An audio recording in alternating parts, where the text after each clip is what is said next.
Sarah, and Kyle were thrilled when they heard they would be spending the weekend at Matt's grandparents' old farmhouse. The house was situated in the middle of a vast cornfield, surrounded by dense woods, and boasted a huge front porch, perfect for sipping lemonade and watching the sunset. But there was one part of the house they were all scared of: the dark, dusty attic.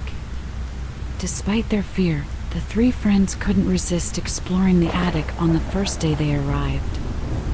As they climbed the creaky stairs, they could feel a chill running down their spines.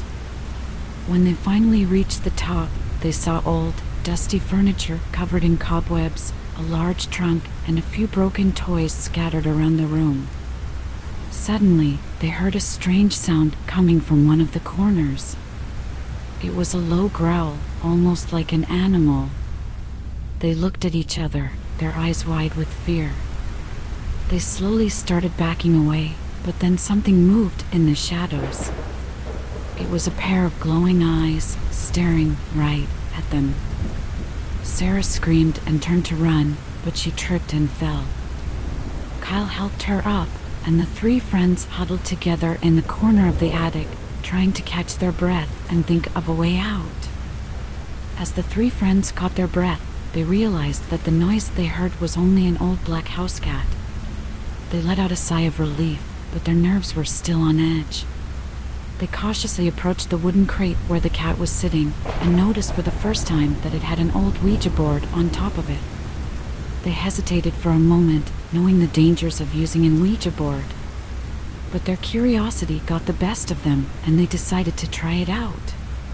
They placed their fingers on the planchette and started asking questions.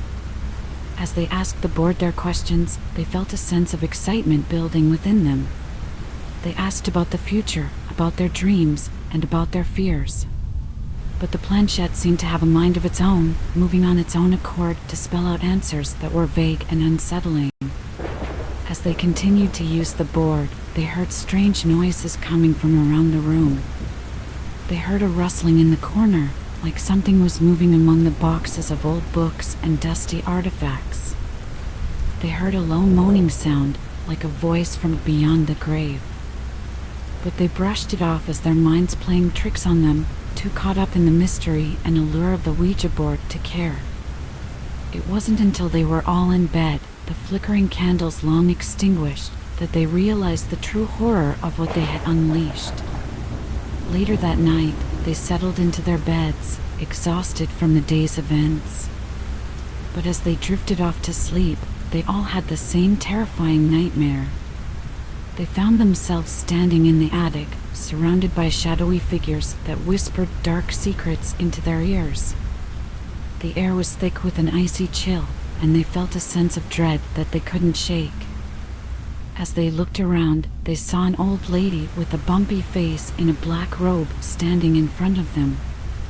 She beckoned them to follow her, and they found themselves running through a dark maze filled with terrible things like bugs and snakes. They could hear her cackling behind them as they stumbled through the maze, their hearts racing with fear.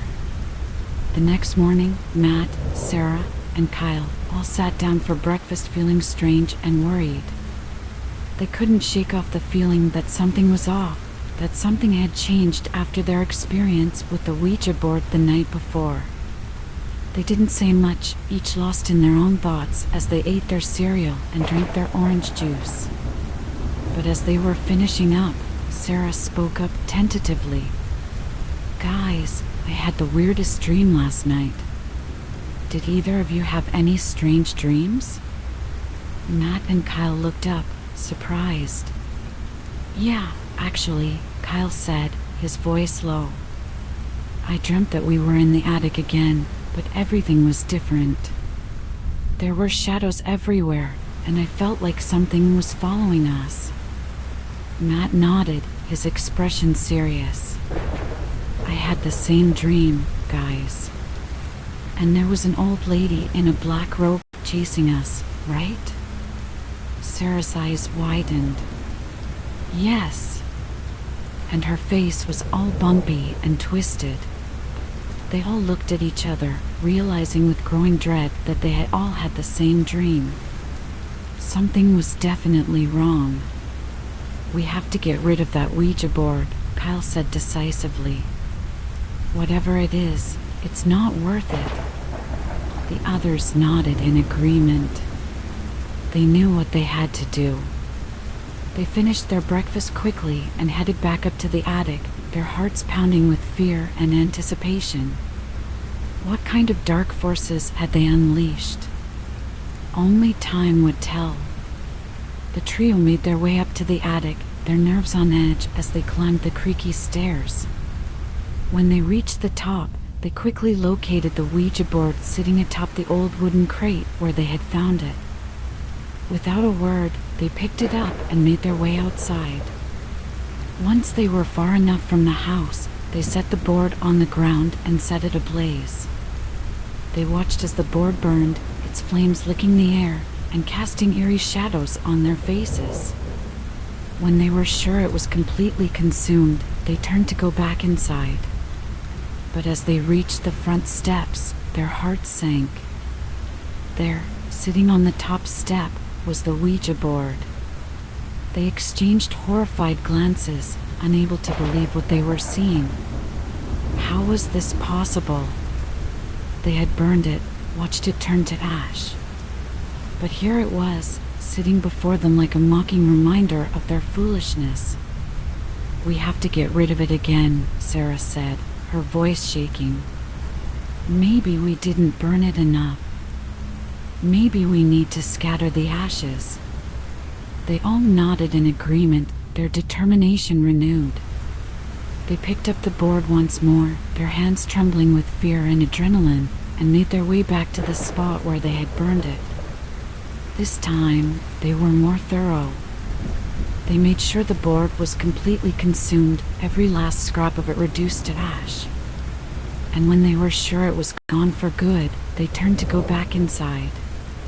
But as they walked away, they couldn't shake off the feeling that something was watching them. Something malevolent, something dangerous.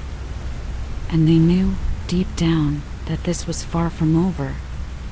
Whatever they had unleashed, it wasn't going to go away quietly. They pensively walked up the stairs to the bedroom, staring at each other in disbelief over what had just happened, not saying much to one another as they laid down for the night. The three friends lay in their beds, their minds racing with fear and anxiety. Despite their exhaustion, they were unable to shake off the feeling that something terrible was about to happen. As they drifted off to sleep, the nightmare returned. This time, it was even more vivid, more terrifying than before. They found themselves running through a dark maze, pursued by a shadowy figure and an old woman with a bumpy face in a black robe. The maze was filled with terrible things, bugs, snakes, and other creepy crawlies that made their skin crawl. When they awoke, they were covered in sweat, their hearts pounding in their chests. But as they opened their eyes, they realized that something was very wrong. The room was covered in Ouija boards, their eerie symbols and letters scrawled across the walls. The words "come back," "call me," and "let's play" were written in blood-red letters, accompanied by creepy smiley faces that seemed to stare at them with malevolent glee. They screamed in terror, unsure of what to do next. They knew that they had to leave the house to get as far away as possible. But as they stumbled out of bed, they heard a faint whisper in their ears, a voice that seemed to be coming from all around them. "Come back," it whispered. "I want to play." The trio knew there was only one way out of this.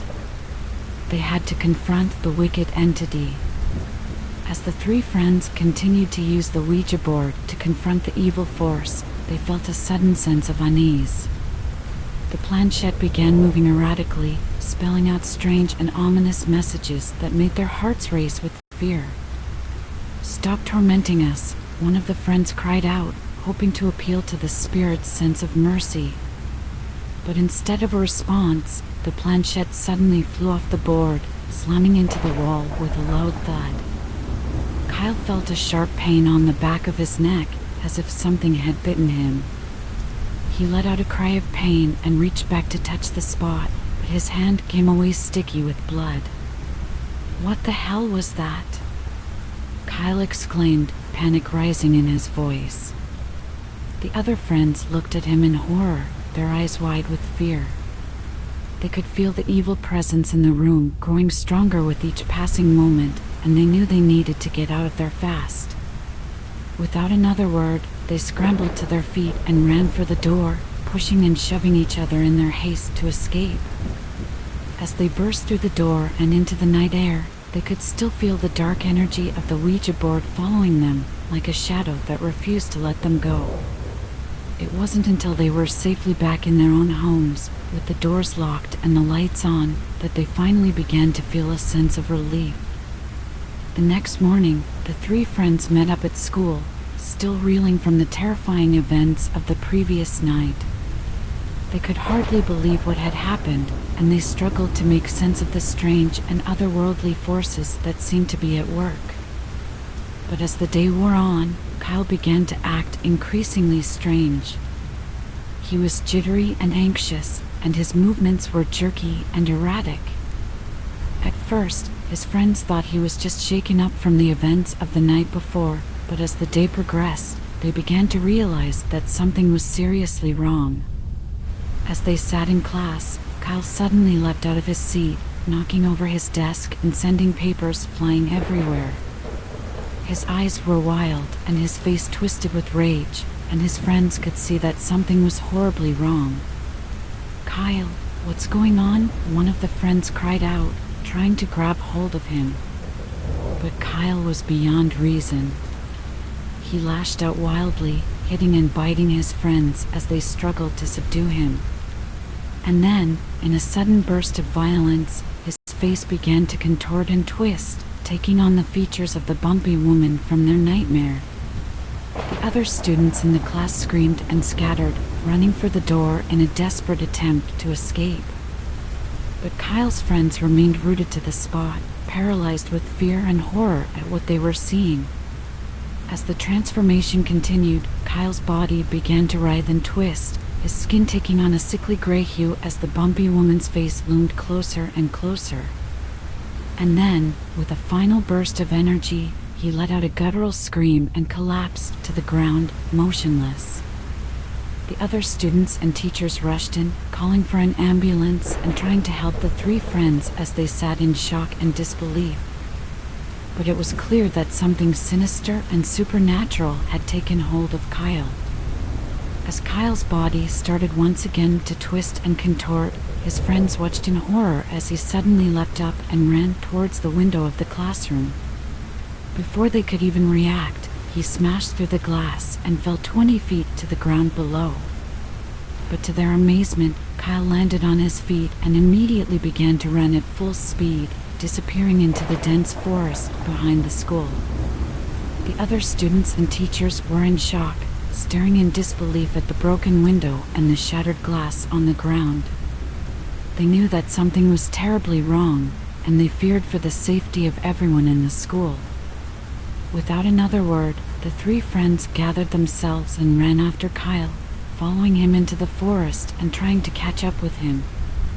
But as they ran deeper into the woods, they could feel the evil presence growing stronger, like a dark cloud that hung over them. For hours, they searched the forest, calling out Kyle's name and hoping to find him before it was too late. But as night fell and the darkness closed in, they realized that they were hopelessly lost, with no idea where to turn. They huddled together, their hearts pounding with fear and despair, as they waited for some sign of hope. But all around them, they could hear strange and ominous sounds, as if the very trees themselves were alive and watching them with malevolent intent. And in the distance, they could see the faint glow of a fire, burning bright and hot like a beacon in the night. But they knew that they dared not approach it, for fear of what horrors lay waiting for them in the darkness. Matt and Sarah held each other for warmth and safety, their bodies shaking with fear and cold. They knew that they were lost and alone, and they clung to each other desperately, hoping against hope that they would be rescued soon. But as they sat there, shivering in the darkness, they were suddenly grabbed from behind by people in dark robes, who dragged them roughly towards the distant fire that burned like a beacon in the night. As they drew closer, they could hear the sounds of chanting and ritualistic drums, and the smell of burning herbs and incense filled their nostrils. And then, to their horror, they saw that the fire was surrounded by a circle of black-robed figures, their faces obscured by hoods and masks, all of them taking part in some kind of dark and sinister ceremony. And at the center of it all was Kyle, his body writhing and twisting as he led the ceremony, his eyes blazing with a dark and malevolent energy. And as Matt and Sarah watched in horror, they saw that his grandparents were there as well, sitting at the edge of the circle and watching with cold and empty eyes. They knew then that they had stumbled into something far beyond their understanding, something that threatened to consume them all. And they knew that they had to find a way to escape before it was too late. But the cultists were too strong, too many, and too determined to let them go. As they struggled against their captors, they saw that Kyle was drawing ever closer, his eyes locked on them with a hunger that chilled them to the bone.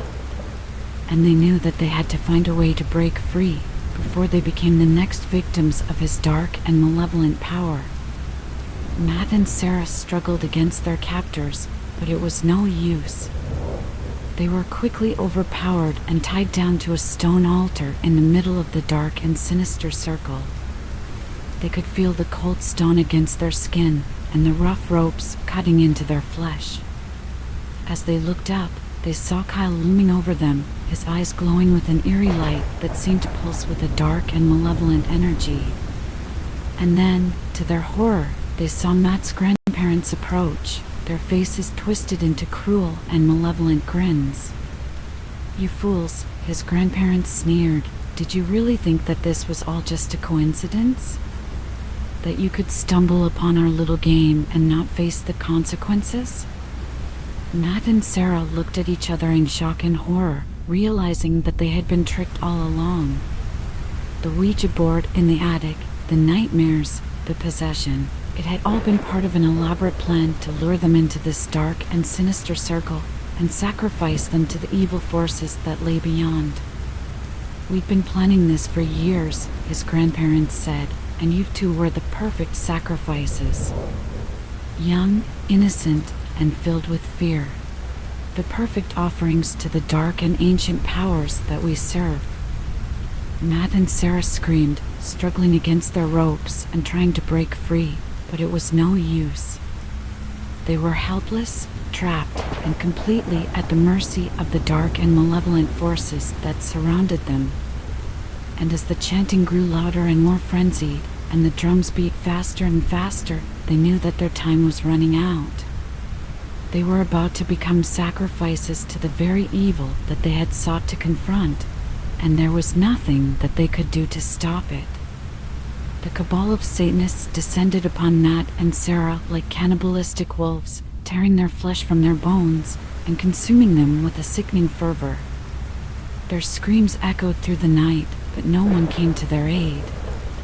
The cabal was too strong, too determined, and too consumed by their dark and malevolent powers to be stopped.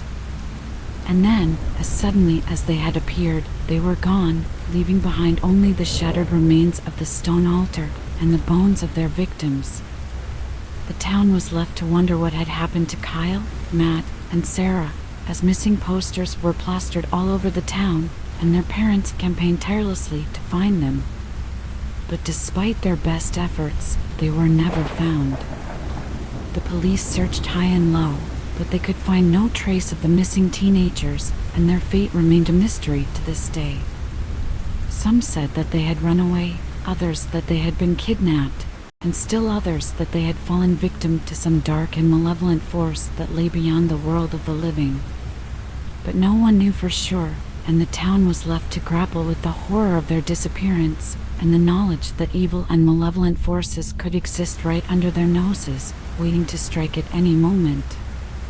And as the years went by, the memory of Kyle, Matt, and Sarah faded into legend, a cautionary tale of the dangers that lay beyond the world of the living, and the dark and malevolent forces that could consume us all if we were not careful.